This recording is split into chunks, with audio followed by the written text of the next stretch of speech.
Afternoon class, afternoon. Settle down at the back. Who's that boy with a cleft IQ? Thompson, stop it. Leave Dlamini alone. What do you think this is? 1982, for goodness sake. Welcome to Go Open. This week we go back to school, not for nostalgia's sake, but to look at how today's learners are being set free with open source. Here we go. Open source software exists as a result of the combined efforts of millions of computer programmers, users, and software vendors from around the world. They share their intellectual property freely, and they believe that software should cost nothing and should enrich the lives of users. Open source software is the alternative and biggest challenger to closed source or proprietary software. It generally costs the user nothing. It can be distributed freely to anyone. Download it, use it, modify it, and give it away. It's a whole new world. Open source is the future of computing. Later on, we'll be taking a break to play with our noodle. That's right, we can all play with each other's noodles. It'll be a noodle fest. We'll be getting the skinny on thin clients. Okay, good. Let's move on. Kids must leave school computer literate these days, and to help them do that, there is open source. For anyone leaving school, computer literacy is not negotiable. A school without a computer lab is simply not equipping its learners for life in our modern computerized environment. Yet by its very nature, a computer lab is expensive to set up and maintain, especially if you want to run the latest software. We were looking to upgrade, and it would have cost us in the region of about 70,000 Rand to upgrade our lab here. Well, what we needed to do was to put on Encarta 2002 and go up to Windows 2000. And the problem was they needed more RAM and they needed bigger hard drives. Keith Bosenberg is the computer teacher at Grooteskuur Primary School in Cape Town. Although they're an elite private school, funding for the upgrade was a problem. Then he heard about the Tux Labs project. I went along, had a look, and they explained to me that you didn't need hard drives. You didn't need P4s. We've got P1s. And for almost next to nothing, we could upgrade. We didn't need to go up to the next operating system of Windows and so on. The school refitted their computer lab for a mere 20,000 Rand. All the existing computers were converted to thin clients running Linux with a powerful server handling the data. The package includes office suites and educational software, while the need for an encyclopedia is met by the internet. We use Wikipedia, and Wikipedia is a web-based program, and what's nice about it is that it's interactive and it's in Afrikaans as well, which is very big because our school is English Afrikaans as well. At Hyde Park High, librarian Jeanette Long had a steep learning curve when she volunteered to upgrade the school's computer lab. And then when the person who was running the computers left, I said, well, I'd take it over. Little knowing what I was letting myself in for. I started from scratch. I started doing an A+ course and got thrown into fixing the computers. Jeanette grew her school's complement of 30 PCs to 140 in 3 different computer labs, mainly by using thin client technologies to keep costs down. So the advantage for us is we can migrate old machines. We don't have to throw them away. It's less of a security risk in the classroom because the thin client machine has little value to a thief. And our terminal server itself is not huge either. It's a P3 600 megahertz, I think. The thin client philosophy has also been adopted by Direct Learn, a company that has been providing services as far afield as Namibia and Nigeria.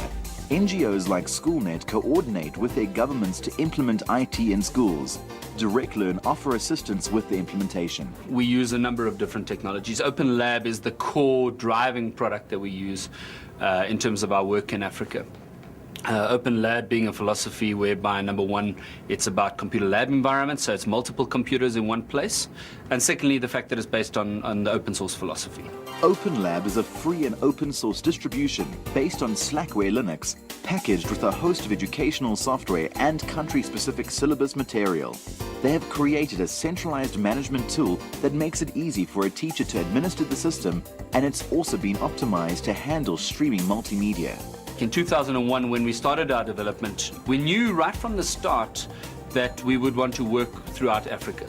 And our first opportunities really actually arose in West Africa, in Nigeria, where our partners there, SchoolNet Nigeria, suddenly said, well, in order for us to address this, an education system with over 50,000 schools, 130 million people, and the uptake being almost at zero initially, we're needing to do it with a different way. We're needing to take a different philosophy and we like what you guys are doing. The first stage of 35 schools has been completed, and the project aims to expand to 2,000 schools in the next 3 years. Before now, people were talking about the fact that deploying technology in schools will be too expensive and you wouldn't be able to support it, and the schools, but like we've been able to prove that it's workable, and we're now expanding to many more sites. In Namibia, progress has been even greater thanks in part to nationwide wireless internet access provided by Telecom Namibia. Our 300 plus clients collectively give somewhere between 180 and 250,000 learners and teachers access to the internet on a daily basis. That is huge. It's massive. We have a very conservative, very heavily subsidized deal for providing internet solutions and access to resources over the internet through this relationship we founded with Telecom Namibia. And I mean, that for me is still the most important issue for SchoolNet organizations all over Africa, is to deliver access to the internet at affordable levels. And in terms of government spend, in terms of public spend, in terms of, I as a parent at my school who has to pay school fees, and ultimately that's what's going to buy the computers for the school, I don't want to have to pay 500,000 Rand for a computer lab when I can pay 100,000 Rand. I'd rather spend that extra 400,000 on getting another good bunch of teachers, or getting more computer labs, or playing with other technologies such as broadcast or whatever they may be. We can't just say, let's make it cheaper, computers cheaper, software for free, etc., etc. We've got to say, maybe if I look at it more laterally, there are other better ways of doing things. They will see the groundswell, the massification starting to take place, where we have great technology being used by great teachers in our schools. And then we start to see things change in this country.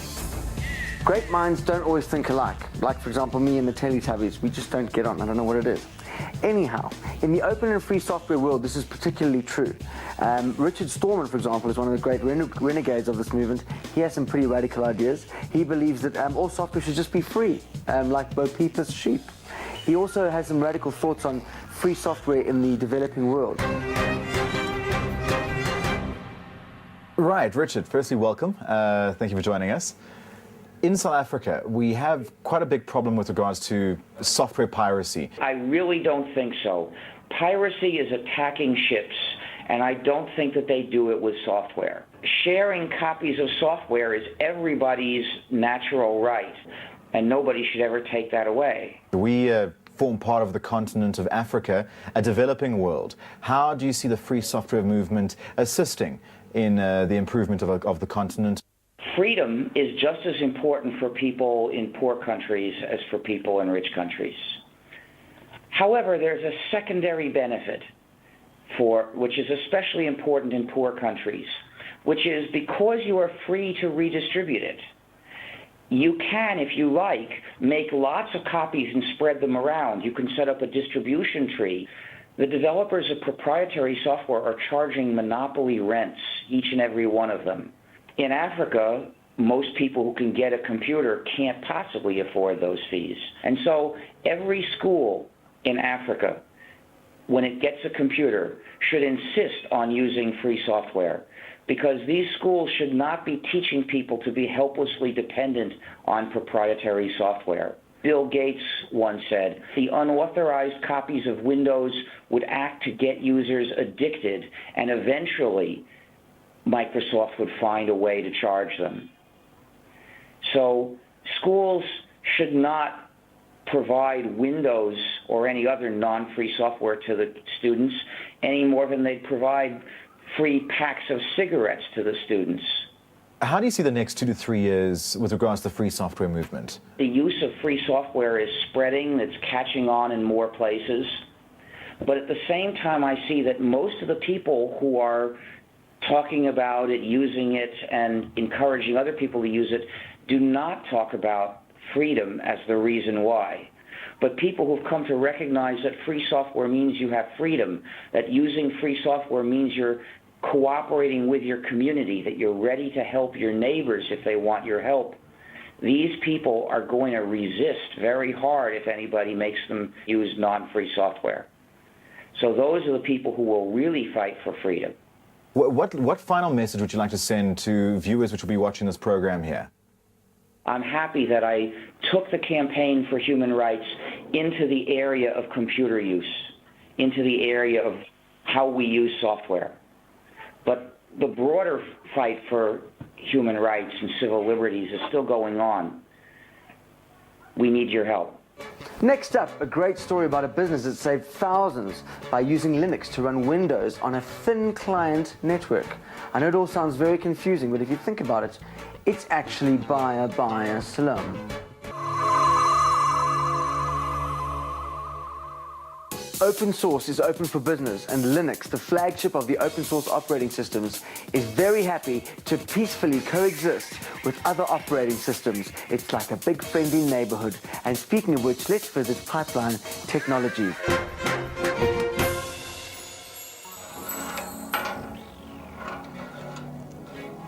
When it comes to computing, thinner can sometimes be better.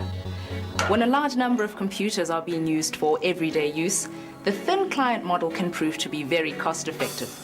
One powerful server can supply enough horsepower needed for a computer lab, an internet cafe, or even an office.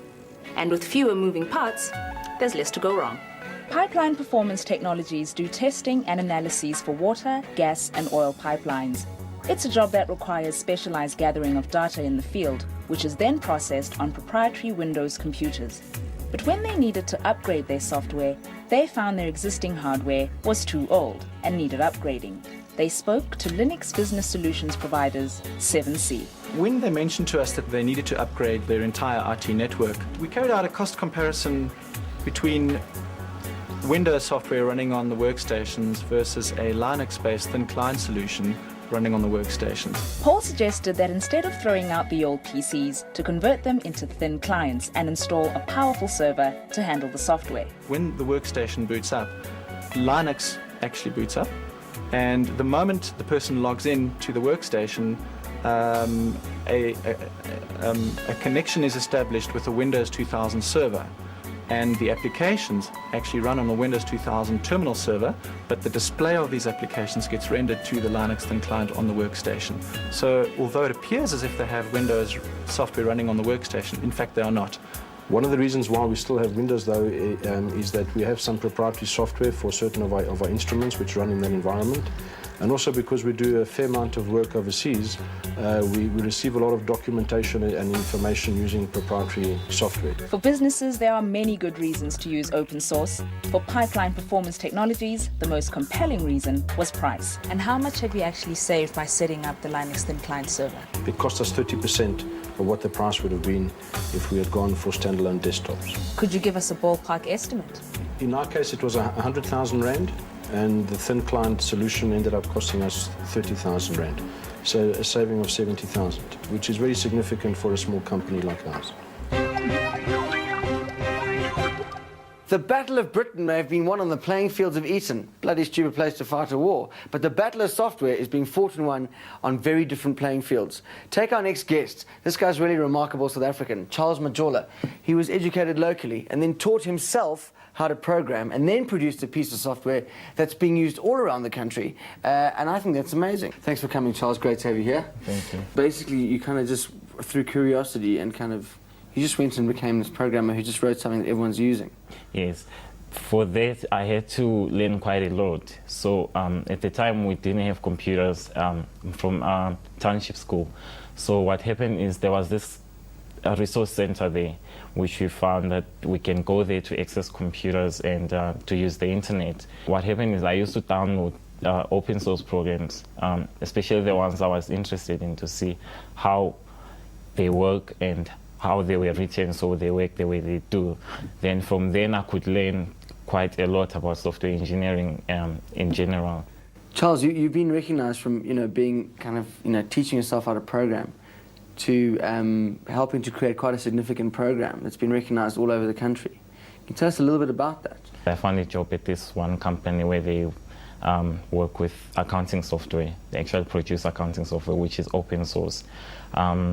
Within 3 months, I was working on the core of the system. It was quite a challenge at first, and I got recognized by CSIR for the work I did, and that's when Mark Shuttleworth actually found out about me, and then he thought, well, it would be a good idea to have me on the team. I worked there as a developer. We develop Ubuntu, which means we get different software applications to work with Ubuntu, and then we try to do bug fixing from the users who use Ubuntu when they find that there's bugs or problems with the software. But what's the ultimate thing you think you could do, with programming? I can write quite sophisticated software, from security to firewalls to SMS handlers, like SMS services. Right now I can work on actually packaging software for a specific operating system, which is distributed by maybe a specific company, like Ubuntu Linux, which I'm working on now. Thanks for joining us. All the best with Ubuntu. We hope it goes well, and hopefully we'll see you in lights in the future. Cheers, Charles. Thank you very much. Coming up in a moment, it'll be break time as we have fun with our computers, lunch boxes and small things on the jungle gym. It'll be lovely.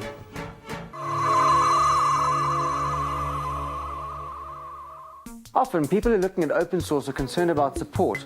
How do I get help? Where's a support desk? What's the best bra for me? Well, there are a few ways, and here to tell us about that is Mark Shuttleworth. So what do you do when things go wrong? Open source isn't produced by a company, so it's not immediately obvious where you would go to get technical support. And what we're going to show you today is how the open source community, which is the thousands and thousands of people who write open source software, participate in helping the people who use the software. Your first port of call should be the website of the hardware or software you need help with. If it's a more general query, there are a few sites like linuxhelp.net, linuxforum.com, and justlinux.com, who provide free forums run by volunteers. Remember, the more details you provide, the more your online guru can help you. A great place to start for support and help on any of the software that we feature in this show is the Go Open Source website. Check it out today at www.goopensource.org.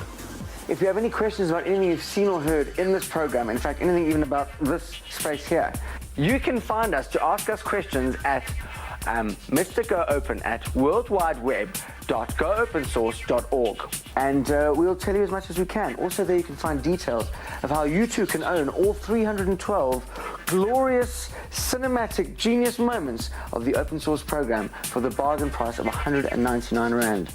It's all quite worthwhile, we think. And apart from that, we thought it was time to have some fun now. So we'd like it very much if you'd come along with us while we play with our noodle.